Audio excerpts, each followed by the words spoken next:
बड़ा मंच सजा है। दरअसल है क्या, ये लोकतंत्र में जो व्यवस्थाएं हैं वो लोगों से ही जुड़ी हुई है। आपके सिरों की गिनती होती है, आपके प्रभाव की गिनती होती है, और आप लोगों के उस वजूद को आंकते रहते हैं वहां बैठकर। आज 35 दिन से लगातार कितने घटनाक्रम हुए, उसमें शासन प्रशासन पुलिस और एनटीपीसी से आमना सामना हो, डीएम महोदय के यहाँ पर जाके अपनी बातों को रखना हो। लेकिन आप ये कोई बुरा मत मानिए, बिल्कुल बुरा मत मानिए किसी भी चीज का, क्योंकि जो आपने बोला है आप वो काट रहे हैं, उसके सिवा आप कुछ भी नहीं कर रहे हैं। तो बैठ के बात का ध्यान रखिएगा। आपने कोई व्यवस्था बोई हो, आपने कोई सरकार बोई हो, ये किसके बीज बोए हुए हैं जो आप यहाँ मिट्टी पे बैठे और हमारी माता बहन यहाँ पे जमीन पे बैठी हुई है? किसके बोए हुए बीज है ये? हमारे बोए हुए बीज है, हमारे उस लालच के बोए हुए बीज है जो हमें अपने लोगों के ऊपर ही सत्ता, अपने उनके ऊपर ही प्रभाव स्थापित करने का एक तरीका सिखाने के बीज है हमारे। हम यहाँ बैठ के बातें कर रहे हैं, उनकी एमएलए एमपी और एसडीएम महोदय की बात कर रहे हैं, एनटीपीसी की बात कर रहे हैं। सच मानिए, उन लोगों ने, जो लोग हमारे बीच में नहीं आ रहे, हमारे गांव के बीच में बार बार कहने की जरूरत नहीं है। ये लालच एक ऐसी चिड़िया का नाम है जो ऊपर से उड़ी और नीचे आके बैठ गई है। और ना क्या हिम्मत किसी आदमी की अपने समाज के बीच में ना है। लेकिन उनको पता है कि लोग आज यहाँ चिल्ला रहे हैं, अपनी बात रख रहे हैं, 4 दिन होंगे, हवा चलेगी, आपको मजहब में, मुद्दों में और धर्म में और इधर उधर की बातों में बात को आपको ऐसे हिला दिया जाएगा कि आपको पता भी नहीं चलेगा किस चीज की आंधी।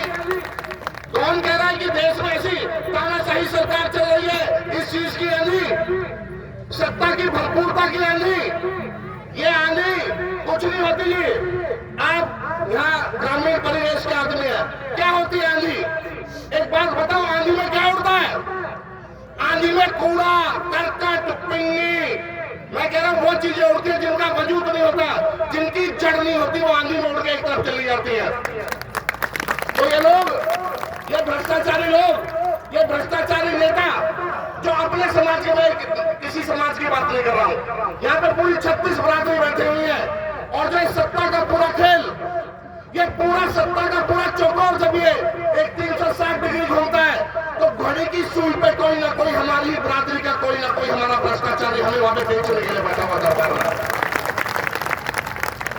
सत्ता घड़ी की सुइयों की तरह काम करती है, उसका केंद्र वो बीच में होता है जहां पर हमारी सुइयां जुड़ी होती है, और वहां पे बैठे होते हैं हमारे उल्लू, हमारी जाति के उल्लू, जो अपने आप को अपनी जाति का ठेकेदार बनाते हैं, अपना कद पद लेते हैं, मंत्री बन जाते हैं, अपने लोगों को भूल जाते हैं। वो उल्लू बैठे हुए हैं वहां पे।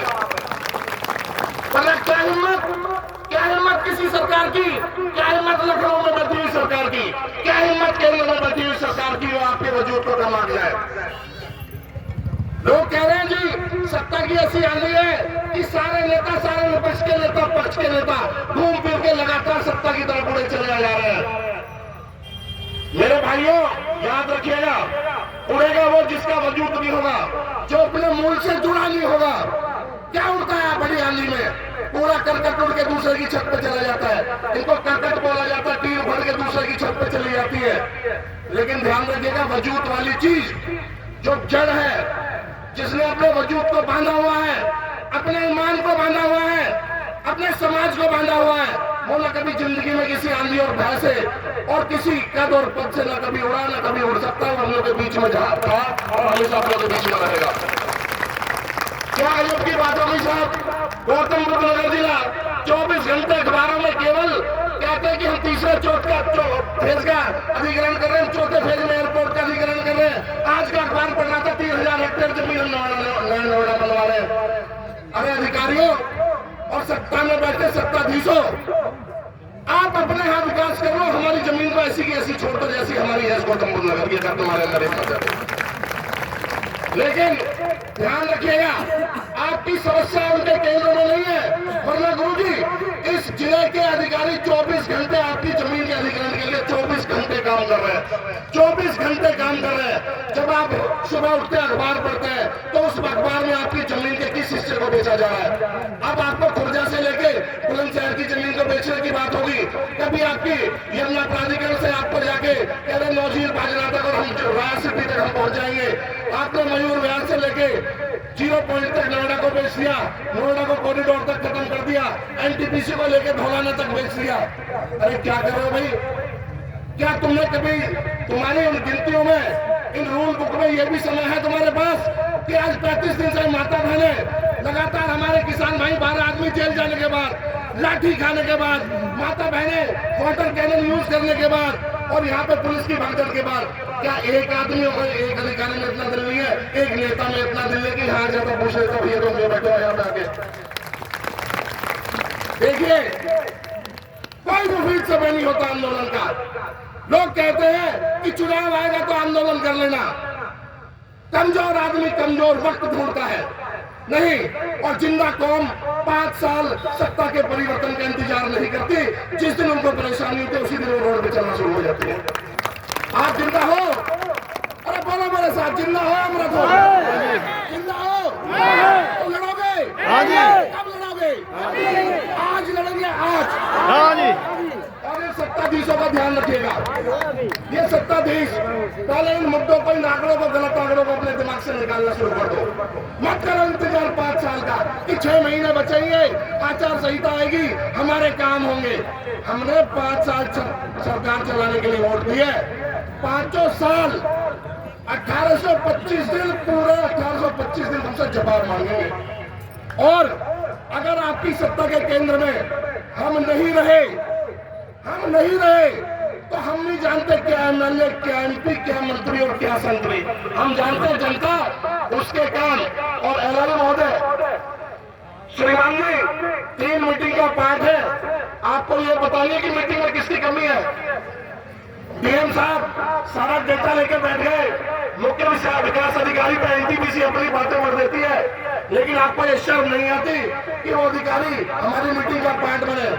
मेरा तो एक सुझाव है जी, अब अगर कोई अधिकारी, उसमें जिलाधिकारी हो, मुख्य विकास अधिकारी हो, एनटीपीसी के अधिकारी हो, कोई एमएलए हो, कोई एमपी हो, कोई मंत्री हो, हर एक आदमी का ताला बंद कर दो। अलीगढ़ से लाके एक आदमी का ताला बंद करेंगे और पुलिस से बोलते हैं आप अपनी ड्यूटी कीजिए और हमें अपनी सामाजिक ड्यूटी करने दीजिए। हम आपके क्षेत्र में नहीं घुसे, आप हमारे क्षेत्र में मत घुसे आपकी बार, नहीं तो अब की बार आर पार की लड़ाई है। बिल्कुल। सबसे पहले तो एसडीएम जो दादरी का कार्यालय है, इसकी पूर्ण तालाबंदी करते हुए आप डीएम कार्यालय की तालाबंदी की कोशिश करो।